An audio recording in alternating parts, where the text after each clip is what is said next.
100 പുതിയ manufacturing business ഐഡിയയുടെ 9ാമത്തെ എപ്പിസോഡിലേക്ക് എല്ലാവർക്കും സ്വാഗതം. കേരളത്തിലെ ചക്ക ബിസിനസ് കോടിയിലേറെ വരുമാനം നേടാം. നമ്മുടെ പറമ്പുകളിൽ ആർക്കും വേണ്ടാതെ വീണഴുകി പോകുന്ന ചക്ക ഇന്ന് കേരളത്തിലെ ചിലരുടെ ജീവിതം മാറ്റിമറിച്ച പച്ച സ്വർണ്ണമാണ്. ഒരു കാലത്ത് പാഴായി പോയ ഈ കാർഷിക വിഭവം ഇന്ന് കോടികൾ മറിയുന്ന ഒരു ബിസിനസ്സായി മാറിയിരിക്കുന്നു. ഒരു സാധാരണ വീട്ടമ്മ മുതൽ മൈക്രോസോഫ്റ്റിലെ ഉയർന്ന ജോലി ഉപേക്ഷിച്ചയാൾ വരെ ഈ രംഗത്ത് വിജയഗാഥകൾ രചിക്കുകയാണ്. ഇത് കേരളം കണ്ട ഏറ്റവും വലിയ കാർഷിക വിപ്ലവങ്ങളിൽ ഒന്നിന്റെ കഥയാണ്. നഷ്ടത്തിൽ നിന്ന് പുതിയ തുടക്കത്തിലേക്ക് ഓരോ വർഷവും കേരളത്തിൽ ഉൽപ്പാദിപ്പിക്കുന്ന 30 കോടിയോളം ചക്കകളിൽ ഭൂരിഭാഗവും വിപണിയില്ലാതെ നശിച്ചു പോവുകയായിരുന്നു. എന്നാൽ 2018 കേരള സർക്കാർ ചക്കയെ സംസ്ഥാനത്തിന്റെ ഔദ്യോഗിക ഫലമായി പ്രഖ്യാപിച്ചതോടെ വലിയൊരു മാറ്റത്തിന് തുടക്കം. പാഴായി പോകുന്ന ഒരു വിഭവത്തിൽ ഒളിഞ്ഞിരിക്കുന്ന വലിയ സാധ്യതകൾ ഒരു കൂട്ടം സംരംഭകർ തിരിച്ചറിഞ്ഞു. ചക്കക്കൂട്ടം പോലുള്ള കൂട്ടായ്മകൾ രൂപം കൊള്ളുകയും ചക്കയെ ഒരു മൂല്യവർദ്ധിത ഉൽപ്പന്നമാക്കി മാറ്റാനുള്ള ശ്രമങ്ങൾ ആരംഭിക്കുകയും ചെയ്തു. നായകന്റെ ഉദയം ജെയിംസ് ജോസഫ്. ഈ മാറ്റത്തിന് ലോക ശ്രദ്ധ നൽകിയത് മൈക്രോസോഫ്റ്റിലെ ഉയർന്ന ജോലി ഉപേക്ഷിച്ചു വന്ന ജെയിംസ് ജോസഫ് എന്ന സംരംഭകനാണ്. പച്ചച്ചക്ക പ്രമേഹ നിയന്ത്രണത്തിന് ഉത്തമമാണെന്ന ശാസ്ത്രീയ പഠനങ്ങളാണ് അദ്ദേഹത്തിന് പ്രചോദനമായത്. എന്നാൽ ആളുകൾക്ക് എല്ലാ ദിവസവും ചക്ക കഴിക്കാൻ സാധിക്കില്ല.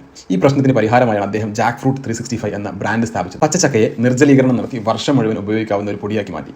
ഈ പൊടി ചപ്പാത്തി, ദോശ, പുട്ട് എന്നിവയിലെല്ലാം ചേർത്ത് കഴിക്കാൻ സാധിക്കുമായിരുന്നു. കോടികളുടെ വിജയം. ജെയിംസ് തന്റെ ഉൽപ്പന്നം വിറ്റഴിക്കാൻ ആമസോൺ പോലുള്ള ഓൺലൈൻ പ്ലാറ്റ്ഫോമുകളെയാണ് ആശ്രയിച്ചത്. ഒരു വിപ്ലവകരമായ നീക്കമായി. ഒരു ഹെൽത്ത് പ്രോഡക്റ്റ് എന്ന നിലയിൽ ജാക്ക് ഫ്രൂട്ട് 365 ലോകമെമ്പാടും അതിവേഗം പ്രശസ്തി നേടി. ഏതാനും വർഷങ്ങൾക്കുള്ളിൽ ഒരു മാസം 1 കോടി രൂപയിലധികം വിൽപ്പന നേടുന്ന ഒരു ബ്രാൻഡായി അത് വളർന്നു. നമ്മുടെ പറമ്പിൽ വീണുപോയ ഒരു ചക്ക ഒരു വ്യക്തിയുടെ ദീർഘവീക്ഷണത്തിലുള്ള കോടികളുടെ വ്യവസായമായി മാറി. വരുന്ന വിജയഗാഥകൾ. ജെയിംസിന്റെ വിജയം ഒരു ഒറ്റപ്പെട്ട സംഭവമായിരുന്നില്ല. അത് കേരളത്തിലുടനീളം പുതിയ സംരംഭകർക്ക് പ്രചോദനമായി. സാധാരണ വീട്ടമ്മമാർ മുതൽ കർഷകർ വരെ ചക്കയിൽ നിന്ന് നൂതനമായ ഉൽപ്പന്നങ്ങൾ നിർമ്മിക്കാൻ തുടങ്ങി.